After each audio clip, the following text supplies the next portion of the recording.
India is the world's largest democracy, the world's fifth largest economy, and it represents 1/5 of the world's population. Then why can't it have an independent foreign policy? That's the argument that Indian diplomats have pushed in recent months. India's position has been tested, but New Delhi refused to budge. What was the outcome? India now finds itself in a rather unique position at a time when the global order is in a flux. New Delhi has been able to successfully manage the disruption.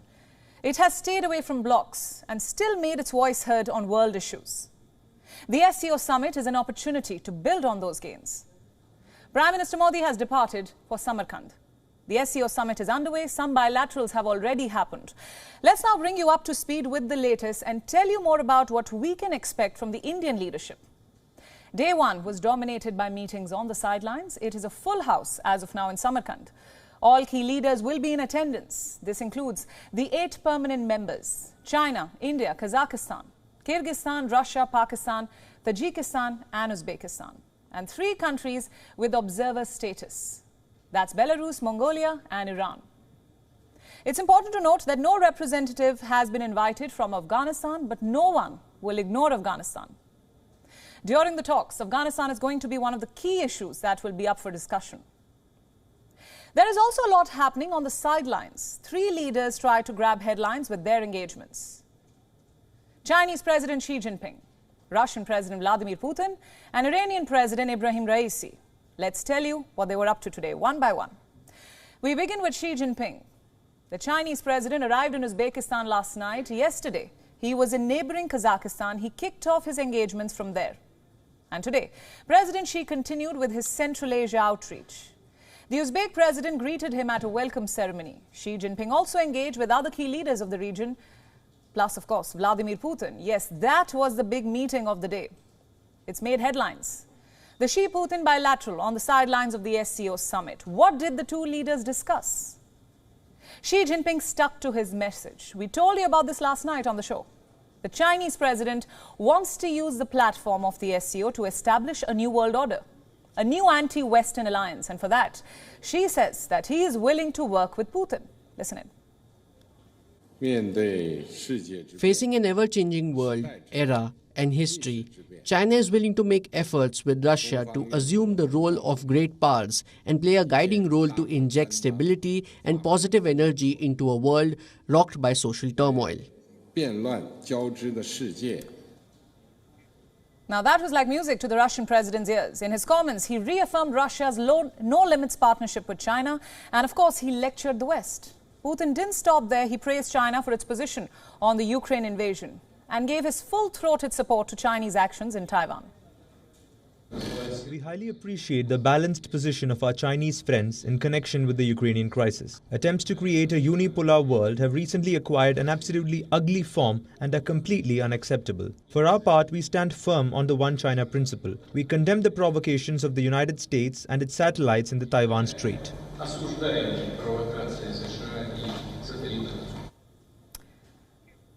It wasn't just the leaders, their militaries were also talking.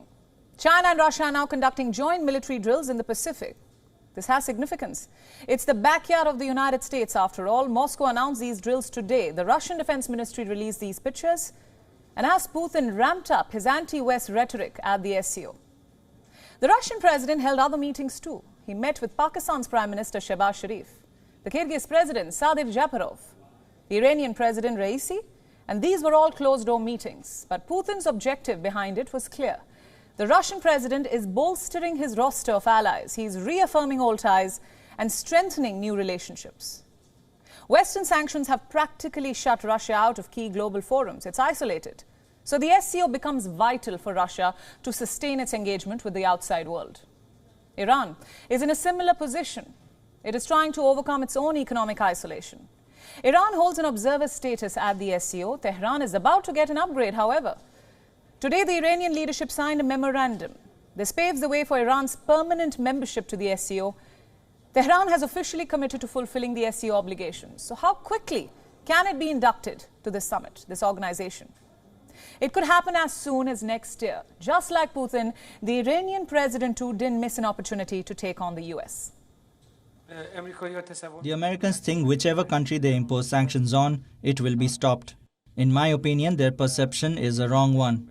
The relationship between countries that are sanctioned by the US, such as Iran, Russia or other countries, can overcome many problems and issues and make them stronger.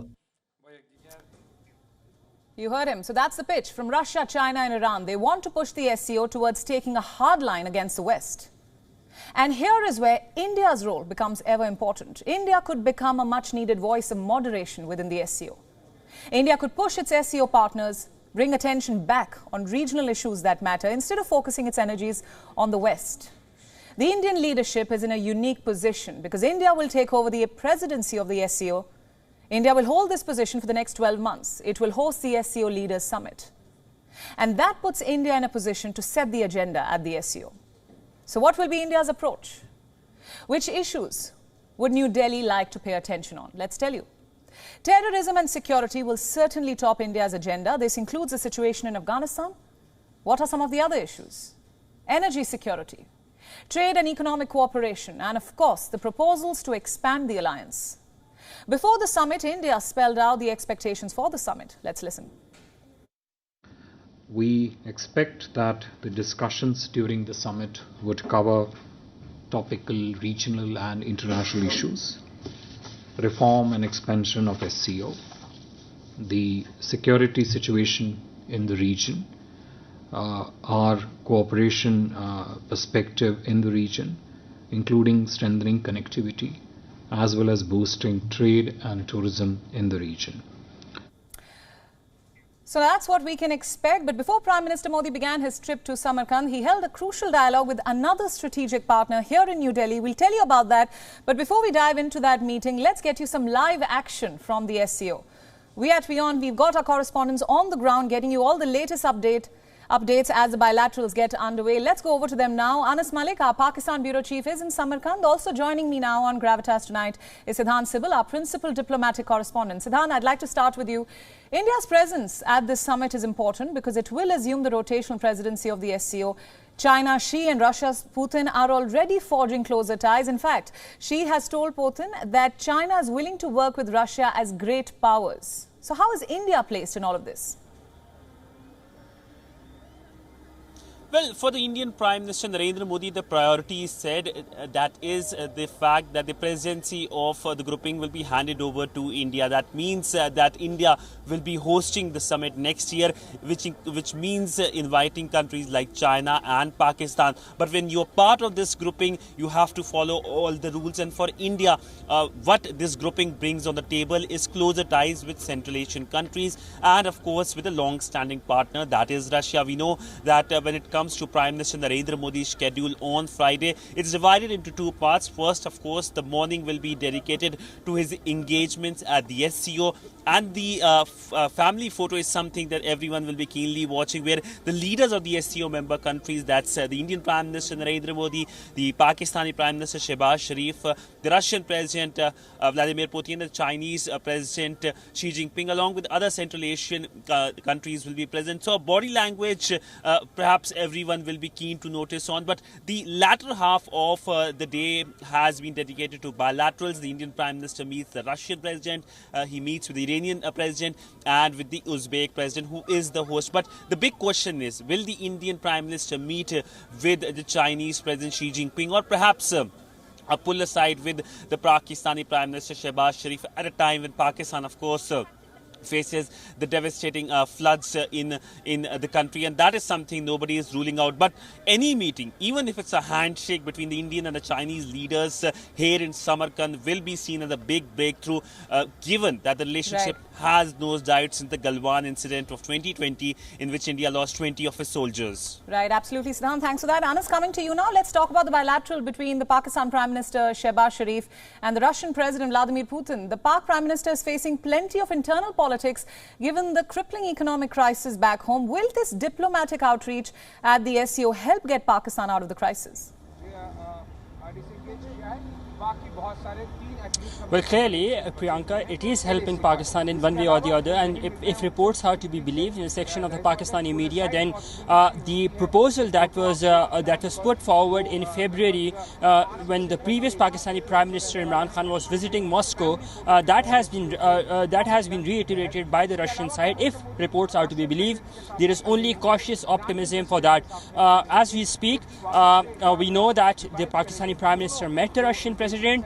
The Russian side is yet to put out their statement, but the Pakistani statement lays it out very clearly. First, the component is to do with floods. The second component is to do with the bilateral fora and the intergovernmental commission engagements. And the third is to do with Afghanistan. That is something that is very clear. Afghanistan is something that is a point of convergence for Pakistan and Russia both, primarily because it's the next door neighbor of Pakistan, and any events that take place in Afghanistan have a direct impact on Russia. Therefore, the meeting did take place, and we're yet to hear from the Russian side on their part or on their version. Priyanka. Right. Anas and Siddhant, thank you so much for all those updates, and thanks for joining us on Gravitas tonight. WION World is now available in your country. Download the app now and get all the news updates on the move.